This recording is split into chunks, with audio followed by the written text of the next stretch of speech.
maybe millions of lives on this one peace deal itself. And I'll tell you what makes me so happy is the two countries we're dealing with, and the third that helped so much. I appreciate so much.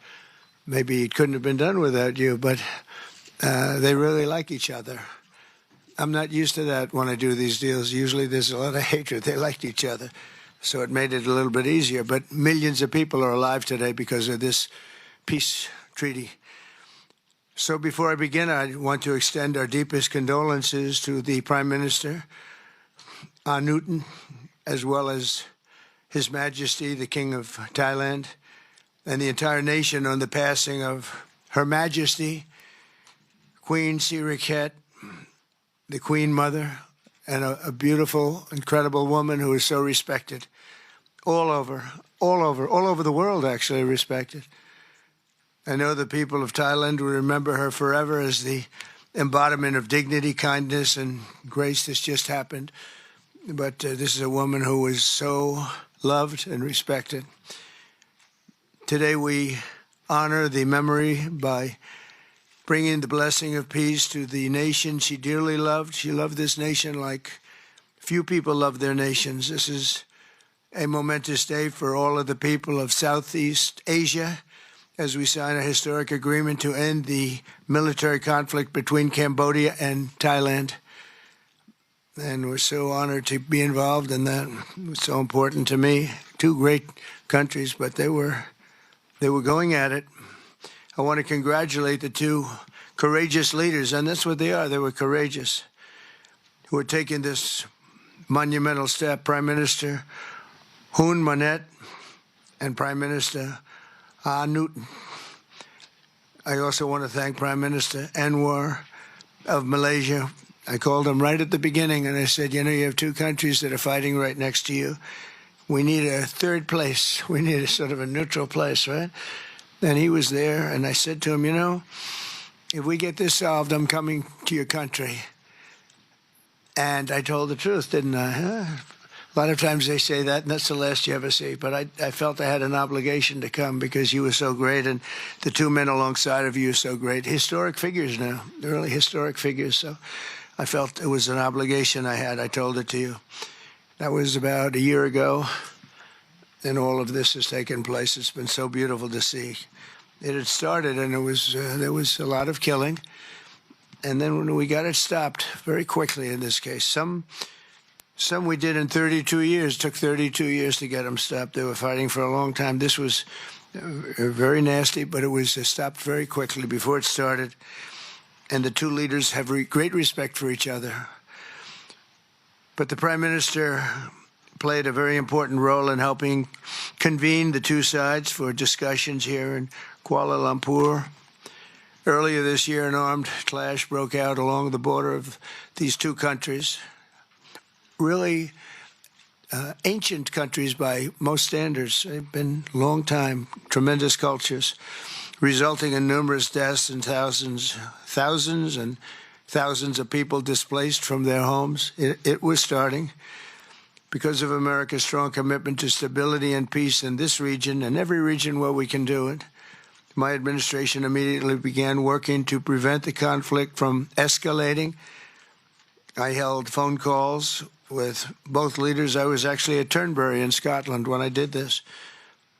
And we had a lot of phone calls to the three of us and then the four of us. We had a lot of phone calls.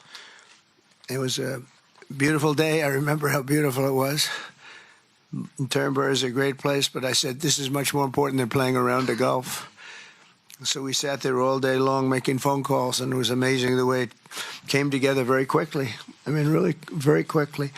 You caused me very good entertainment. I could have had a lot of fun, but this is much more fun for me than anything having to do with almost anything, because you're saving people and you're saving countries. But ask them to choose the path of prosperity and peace over needless bloodshed and war.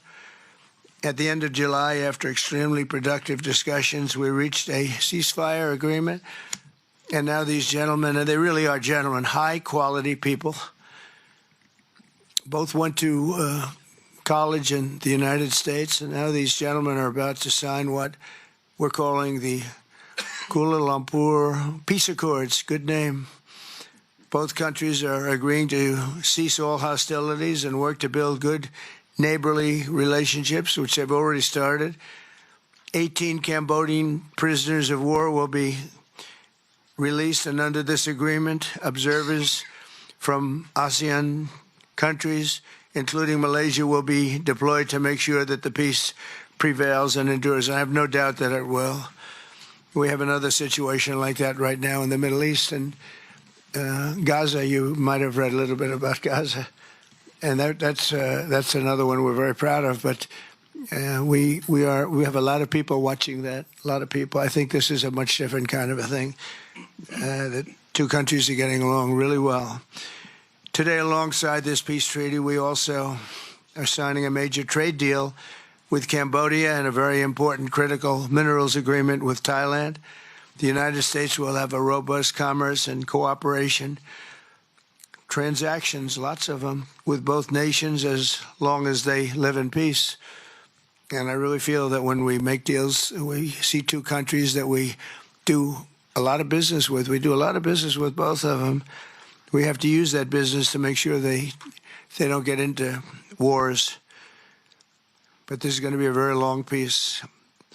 So as you know, this is one of 8 wars that my administration has ended in just 8 months. We're averaging one a month. There is only one left, although I heard that Pakistan and Afghanistan have started up, but I'll get that solved very quickly.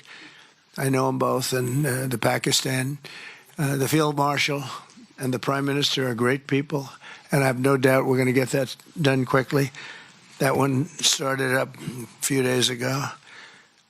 And I just feel it's something I can do. I do it nicely. I don't need to do it, I guess. But if I can take time and save millions of lives, that's really a great thing. I can't think of anything better to do. But the 8 wars that my administration has ended in just 8 months, there's never been anything like that.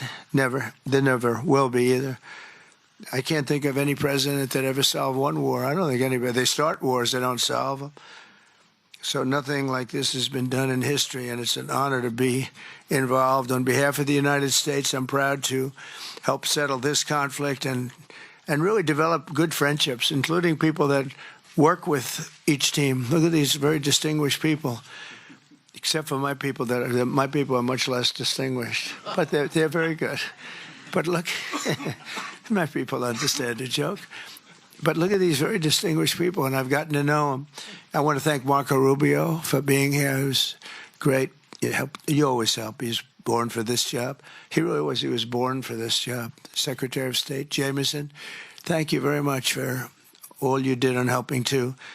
He's the foremost expert on trade, and we're going to be doing another couple of stops where we'll be talking about no war, just pure trade.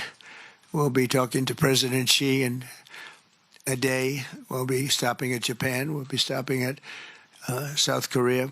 And we'll be doing some other things, but they're more related to trade. But on behalf of the United States, I'm proud to help settle this conflict and forge a future for the region where proud independent nations can prosper and thrive, safety, security, and peace. It's an amazing thing that's happened to the United States because a year and a half ago, we were a dead country. We were actually a dead country, and now we're the hottest country anywhere in the world. And when I called you, we were in the process of becoming hot. It's actually quite a while right now, but we were sort of on our way. And we had won the election big in a massive amount. And so I was respected when I called you, and it was a little bit easier. I think it's easier when you respect somebody than if you don't respect somebody. If you don't respect somebody, it never happens. But I won't forget that day because it was one of the first wars that I got involved in. And I love doing it. It's like, I shouldn't say it's a hobby because it's so much more serious than a hobby, but it's something that I'm good at, and it's something I love to do. The United Nations should be doing this, but they don't do it. You know, they don't do it. They turned off my teleprompter when I made a speech. I had to make a speech without a teleprompter. They're good at that. The escalator wasn't working too well. It came to a complete halt. But, I mean, the United Nations has such great potential. I wish they could do it. They didn't get involved with us at all. We just did the deal, and reported the deal, and everybody was sort of amazed that we got it done so quickly and so nicely. But now I'd like to ask Prime Minister Anwar to say a few words, and then we'll hear from Prime Minister Hun Manet and Prime Minister Newton. And these are, I just have to say it for a last time, these are incredible men. The way they came together, the way they worked so hard, and we worked long hours. It was not long days because the days were few in number, but the hours were very long and very intense. There was a lot of intensity going on because there was a lot of shooting happening while we were talking. That brings it to a new level. And the three men sitting there should really be credited with having done just an incredible job for humanity. Thank you all very much. It's an honor to have worked with you. Appreciate it.